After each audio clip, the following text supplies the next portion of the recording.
문예지 탐구방송 요즘 소설 이야기 두 번째 이야기 시작합니다.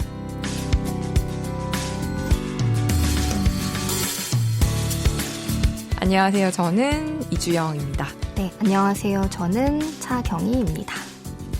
네, 저희 이번 시간에는 리터 18호 네. 이게 2019년 6월과 7월에 해당하는 호인데요. 이 안에 실린 소설 두 편을 저희가 이야기를 해보려고 해요. 그래서 이 잡지에 대한 소개를 간단하게 해주시겠어요?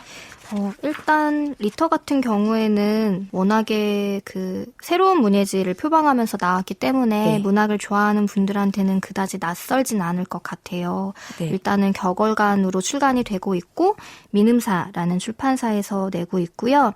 짝수달에 출간이 되고 있습니다. 네, 지금 리터가 18호까지 나왔는데 리터가 왜 이름이 리터였지라고 새삼 기억이 안 나서 오랜만에 다시 찾아봤더니 문학이라는 뜻의 리터러처와 그 다음에 뭐를 하는 사람, 터라는 이제 접두사가 붙어갖고 리터 전미사? 네, 전미사가 붙어서 그 말이 리터라는 이름으로 탄생을 했다라는 거를 오랜만에 다시 찾아봤는데요. 결국에는 문학하는 사람들의 이야기가 다 담겨있는 그런 문예지를 표방을 하는 것 같습니다.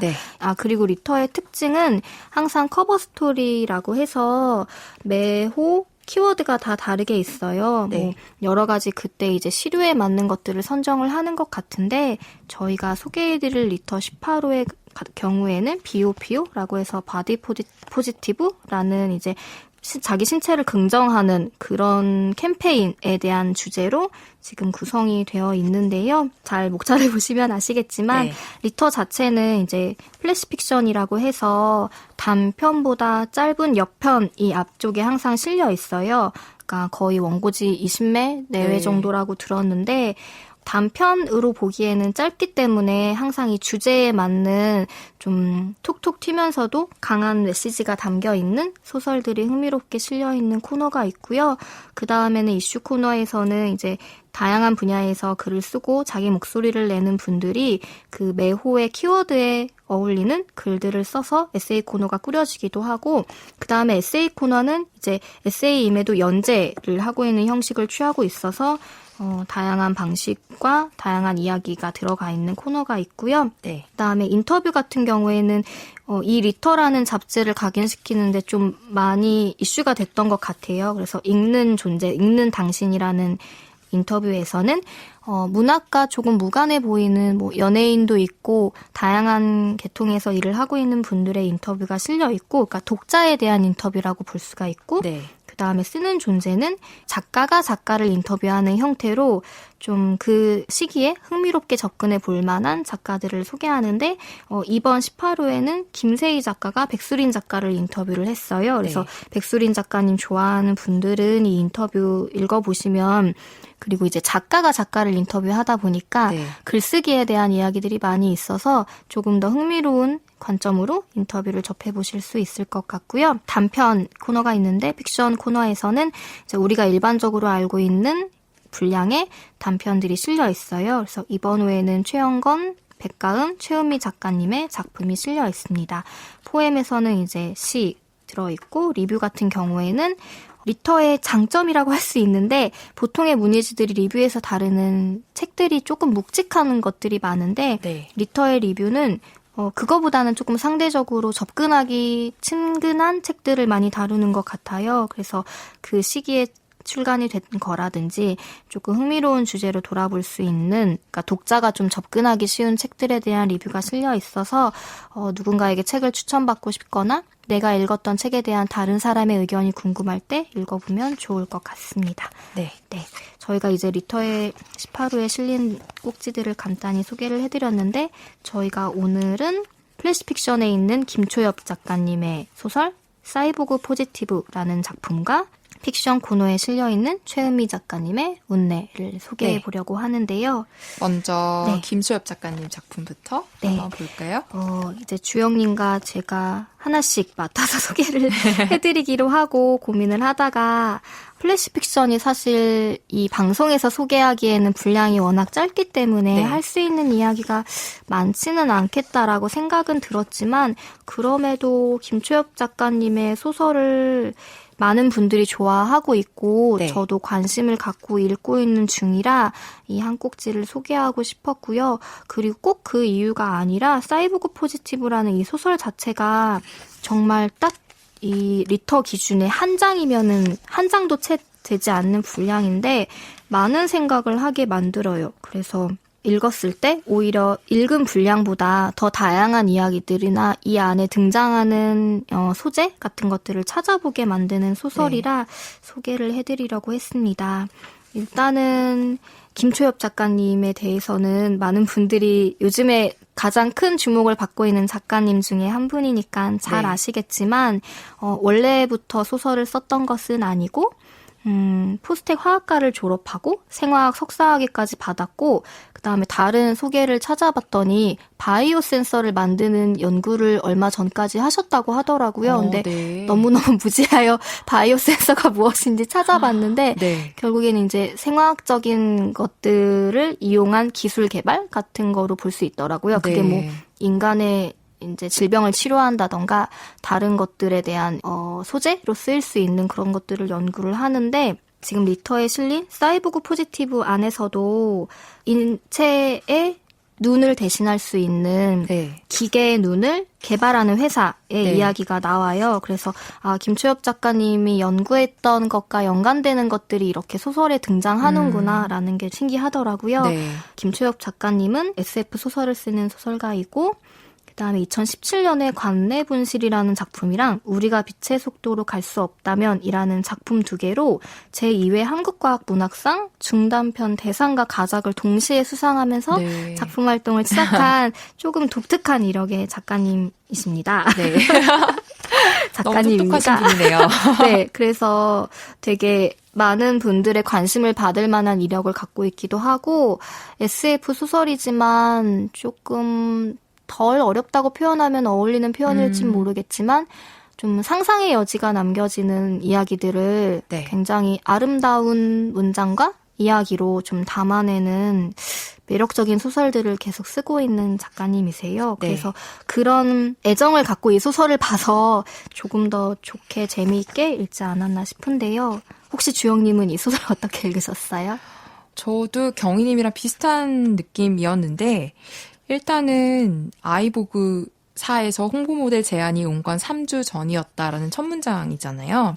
여기서부터 아이보그가 일단 모르는 단어니까 뭐지하고 저는 SF를 많이 읽어보지 못해서 약간은 혹시 어려울까? 약간 그런 선입관을 가지고 시작했던 것 같아요. 근데 이 아이보그사가 인공눈을 만드는 회사이고 그리고 이 아이보그사에서 나온 인공눈을 이 주인공이 리지라는 사람이 많이 착용해왔고 홍보 모델 제안을 받았다라는 기본적인 틀을 이해하고 나니까 사실 전체적으로 어려운 건 없었는데 이게 인공 눈에 대한 이야기여서 사실 요즘 세상에서 인공 눈을 쓰지는 않으니까요. 그러니까 말 그대로 SF인데 근데 저는 이게 요즘 우리 얘기가 아니다라고 말할 수가 없게 됐어요. 이 소설을 읽고 나서. 그러니까 여기서는 지금 현재 우리 기술로는 만들어낼 수 없는 인공눈에 대한 이야기지만 이 인공눈이라는 이 단어에 다른 것을 끼워 넣으면 그냥 거의 우리가 사는 지금 현재 세상에서 우리가 갖고 있는 어떤 생각이나 문제나 혹은 갈등이나 이런 것들이 거의 들어맞지 않나 되게 투영돼 있다는 생각이 좀 들었어요.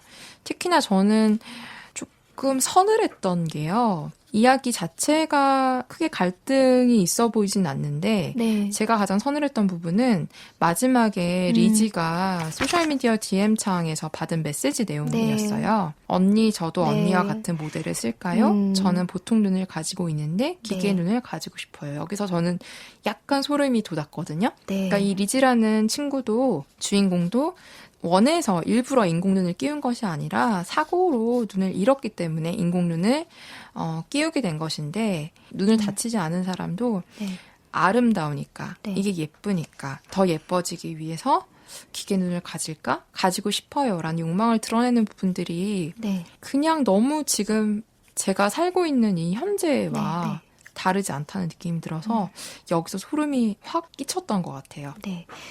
이 소설의 제목이 사이보그 포지티브잖아요. 그러니까 사이보그라는 존재에 대해서 긍정하는 식으로 바라보자라는 캠페인 같은 이제 해시태그가 제목이기도 한데 네. 그 결국에 리터 이버노의 주제인 바디 포지티브랑 연결을 시켜서 이야기를 하자면 결국 그 아까 얘기하신 아이보그는 아이와 사이보그의 합성어겠죠? 네. 조금 더 쉽게 그렇게 일부러 장명을 하신 것 같은데 사이보그 긍정 캠페인이라는 말 자체가 인간이 결국에는 사이보그, 그러니까 어떤 기술에 의해 신체를 개조한 대상에 대해서 혹은 어떤 장애를 극복하는데 기계의 신체를 착용한 사람들에 대해서 낯설어 하지 말고 그들을 긍정하자. 근데 그 긍정이라는 게 결국에는 아름다움에 대한 것으로 방향성을 갖고 있는 것 같아요. 이 소설의 이야기는 이 아이보그사에서 추구하는 것은 그리고 리지라는 인물도 이제 영상 채널을 통해서 자기의 아이보그 제품들을 아름답게 보여주기 위해 보정도 하고 각도도 조절하고 그러니까 결국에는 이 사이보그 신체를 긍정하는 과정이 긍정이라는 단어 자체를 아름다운 미적인 기준에 접근하는 것 자체가 흥미롭기도 하고 좀 씁쓸한 점도 있더라고요. 네. 그 아까 얘기하셨듯이 이게 꼭 미래의 이야기나 SF적으로 읽기보다는 김초엽 작가님도 그 시사인에 연재하는 글에서 보청기를 처음 샀을 때의 이야기를 이제 읽었었는데 그게 굉장히 인상적이었고 여운이 계속 남았던 것 같아요. 안경은 예전에 굉장히 좀 미관을 해치는 보조 도구로 그 취급받았던 시대가 있는데 요즘에는 패션 아이템으로 취급을 받잖아요. 근데 여전히 보청기라는 청각장애인들을 보조해주는 도구는 점점 숨기는 쪽으로 발달을 하고 있는 뭐 작아진다거나 착용했을 때 귀 안쪽에 넣을 수 있다던가 그러니까 여기서 말하는 아이보그와 같은 인위적인 형태의 도구를 숨기는 쪽으로 가는 게 인간의 미간을 해치지 않아라는 쪽으로 여전히 그렇게 가고 있다라는 이야기가 그 글에 실려 있었던 것 같은데요. 그렇게 생각했을 때 이 아이보그사에서 만드는 인공적인 눈은 보청기로도 대체가 될 수 있고 뭐 다른 지금 장애인들이 쓰고 있는 다른 도구, 의료 도구 쪽으로 대체가 될 수 있는 이야기 같아요. 게다가 이제 여기서도 그 아름다움에 대한 관심 때문에 아름다운 기계의 눈을 갖고 싶어요. 그러니까 그냥 인간의 눈을 갖고 있는데 그런 걸 갖고 싶다라는 것은 이 아이보그사에서 혹은 리지가 이제 사람들에게 그런 인식을 주입시키는데 어느 정도 작용을 했다는 뜻이잖아요. 근데 이 사이보그의 신체를 아름답게 본다라는 거에 대해서부터가 이 짧은 소설이 던지는 좀 큰 철학적인 질문이었던 것 같아요. 그래서 그러니까 이 포지티브라는 것이 긍정한다는 것이 몸을 긍정한다는 것이 아름다운 몸을 긍정한다. 혹은 아름다운 기관, 신체 기관을 긍정한다라는 것으로 왜곡돼서 계속 읽히는 것이 아닌가 그런 메시지도 이 소설은 담고 있는 것 같아요. 그러니까 긍정은 아름다움이랑 동의어가 아닌데 그러니까 아름다우면 긍정할 수 있지만 아름답지 않으면 긍정할 수 없다라는 어떤 메시지 같은 걸 담고 있는 게 아닌가라는 생각이 들었어요. 그 실제로 이 소설을 읽은 다음에 그러게 사이보그의 신체에 대해서 좀 떠올려 보게 된 거예요. 애니메이션에 등장하는 특히 이제 여성 사이보그가 굉장히 예전에 마치 비너스 조각상처럼 고전적인 아름다움에 접근한 외형으로 만들어진다던가 아니면 최근에 조라는 영화가 개봉을 했는데 거기에도 이제 사이보그가 등장을 하는데 굉장히 당연히 아름다운 여성으로 등장을 하죠. 마지막엔 조금 무섭게 그 아름다운 여성이 똑같이 복제되는 것까지가 이제 영화에 나오는데 그럼에도 영화이고 저도 사람이니까 그 사이보그가 너무 아름다워 보인다. 그리고 그러면서 그 캐릭터에 대해 매력을 느끼게 되는 그런 점들이 있더라고요. 그렇기도 하고 김초엽 작가님이 실격당한 자들을 위한 변론이라는 책을 낸 김원영 변호사와 시사인에 연재하고 있는 코너가 있는데 김초엽, 김원영의 사이보그가 되다라는 이제 연재 코너에서 얼마 전에 김원영 변호사가 이 소설이랑 같이 읽으면 좋을 만한 글을 또 쓰셨어요. 7월 17일에 실려있는 글인데 아름다움이라는 문제 앞에 선 사이보그라는 제목의 글이고 이 소설에서 말하고자 하는 바와 굉장히 연결이 되고 있는 글이어서 혹시 네. 궁금하신 분들은 같이 검색을 하거나 시사인을 찾아보셔도 좋겠다라는 생각이 들었어요. 네. 그러니까 저도 이 사이보그 포지티브라는 거에 대해서 어떤 식으로 결론을 내기는 힘든 문제다. 왜냐하면 우리가 결국에는 이렇게 얘기하면은 조금 많이 왜곡해서 표현을 하는 걸 수도 있겠지만 장애가 있는 신체를 바라보는 것, 그것과 네. 연결이 되는 문제 같기는 하거든요. 왜냐하면 인간이 완벽해지려고 사이보그를 도입을 하는 거 그쪽으로 가고 있다면 네. 그 완벽에 대해서는 그럼 소위 말하는 비장애인의 신체 혹은 아름다운 신체에 대한 방향성인지 네.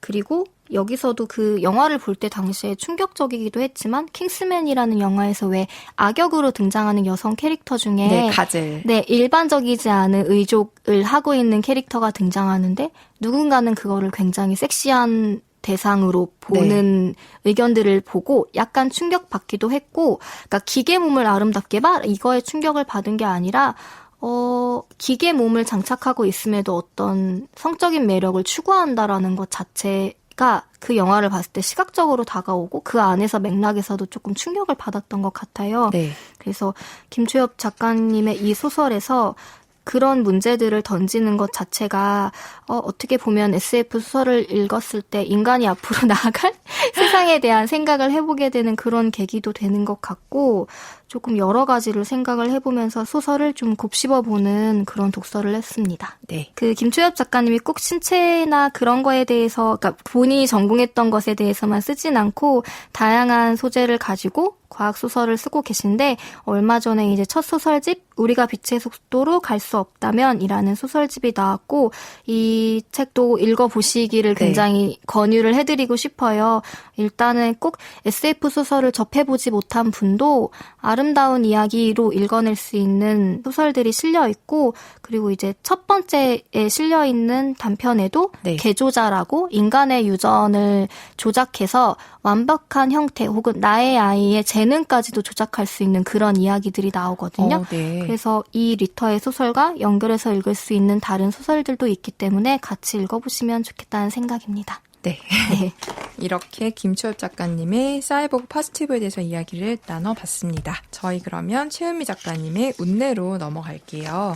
이 소설의 제목은 운내인데요. 이 운내라는 것이 어떤 지명을 말하는 거죠? 네, 최은미 작가님의 다른 작품들에서도 그랬던 것 같은데 어떤 동네를 떠올리게는 하지만 항상 조금 대부분 가상의 장명을 해서 그 장소를 명명하셨던 것 같아요. 그래서 이번에도 운내라는 지역이 어디인지는 사실 알 수 없는데 누구나가 떠올릴 수 있는 어떤 한 시골 마을의 배경을 가리키는 곳인 것 같습니다. 네, 제가 최은미 작가님의 운내라는 작품을 소개해드리고자 이번 리터에서요 선택을 했는데요.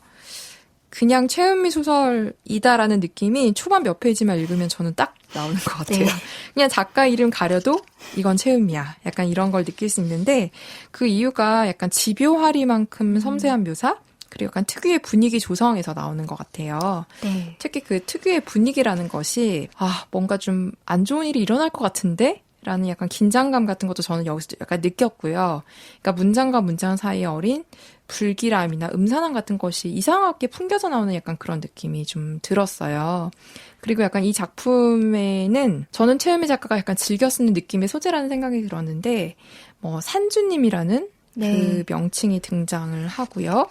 벽이 유리로 되어 있고 지붕은 기와로 되어 있는 기역자의 집이 어떤 사람들이 좀 몸이 아픈 사람들이 대체요법을 하면서 수련이나 혹은 요양을 하는 약간 그런 집이 이 소설의 배경으로 등장을 해서 어딘가 모르게 조금 신비하고 영적인 느낌이 풍기는 이런 소재를 최은미 작가가 그 전에도 약간 이런 비슷한 느낌의 소재를 즐겨 썼던 것 같은데 이 작품에서도 그런 소재가 좀 드러나고요.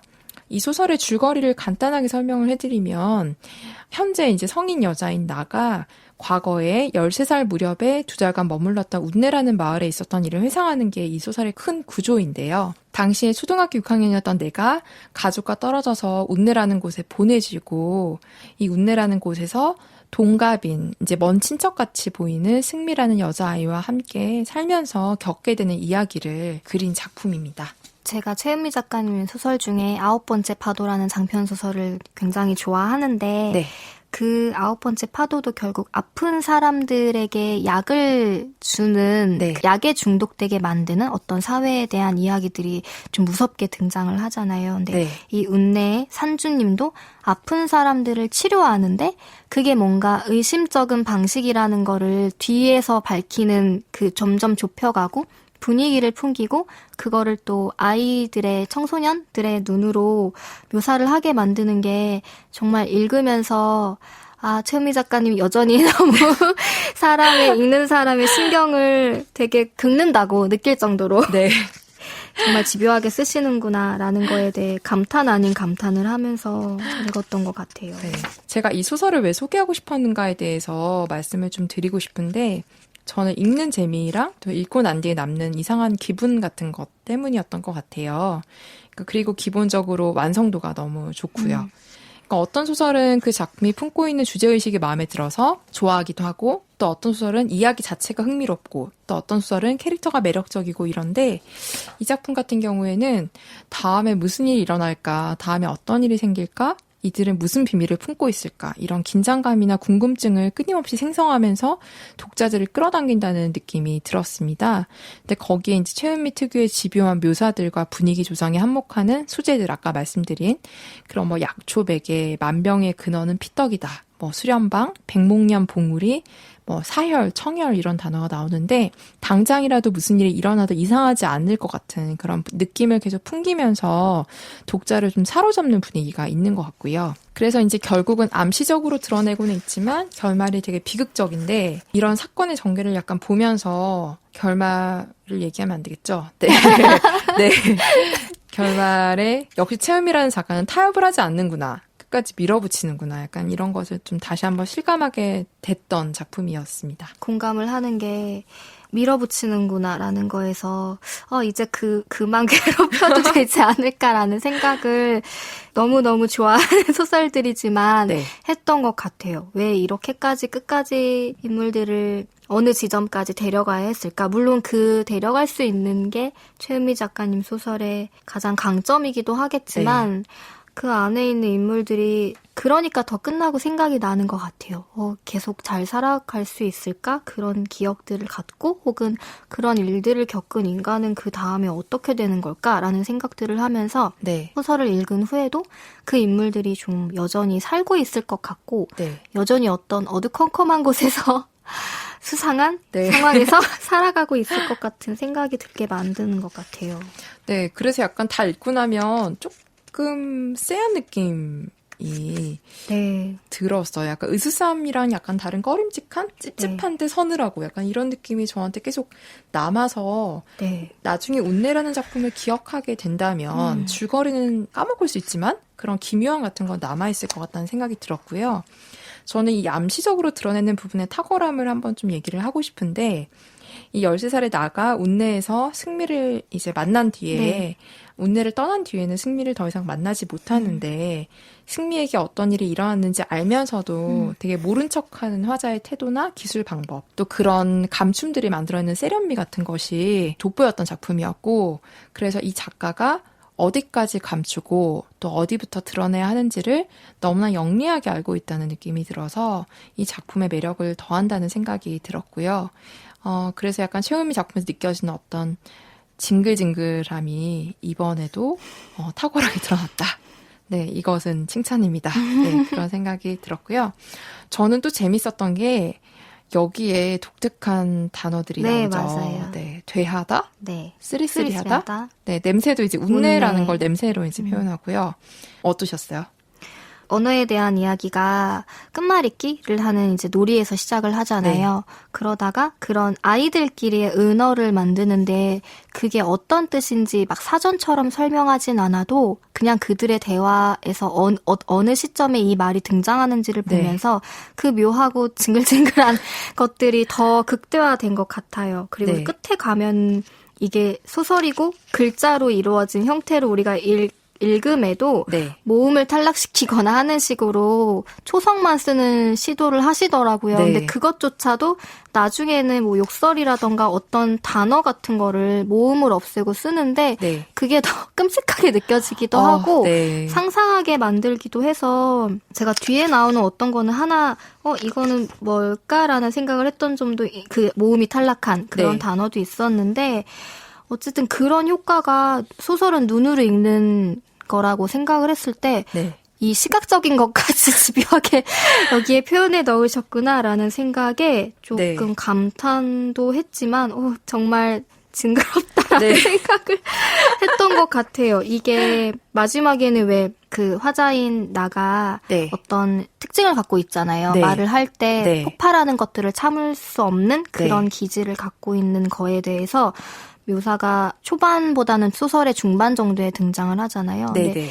그거가 또 지배하는 분위기가 항상 거기서 티읕이라고 표현이 되는 표현이 되게 네, 그런 것 같은데 그게 굉장히 절묘하구나. 어쩌면은 완성된 단어로 쓸 수 없을 만큼 이 안에서 끔찍한 거기 때문에 그냥 이 자음만 쓰는 것을 선택하셨으려나? 라는 생각이 들더라고요. 좀 아픈 말들이 뒤에 이제 자음으로 많이 나오는 것 같더라고요. 네, 맞아요. 그래서 아마 이 작품은 한번 읽어보시면 그리고 기본적으로 읽는 재미가 있어서 아마 마지막 장까지 계속 긴장감을 유지하면서 읽게 되고 그 뒤에 여운도 충분히 깊이 남을 수 있는 작품이라는 생각이 들었습니다.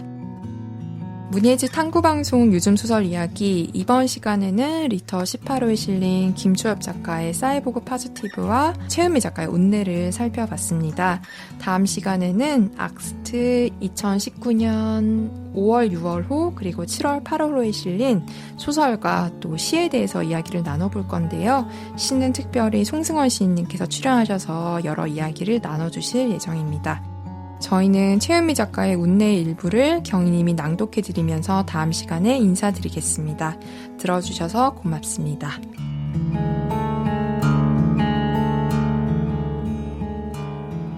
산으로 산책을 나갈 때면 그 나무 아래에 서본다.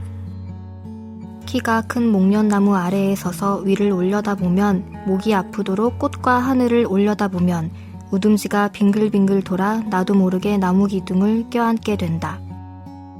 그러고 있으면 나는 내가 트랄랄랄라에서 죽던 것이 떠오르고 승미는 어떤 어른이 되었을까로 생각이 이어진다.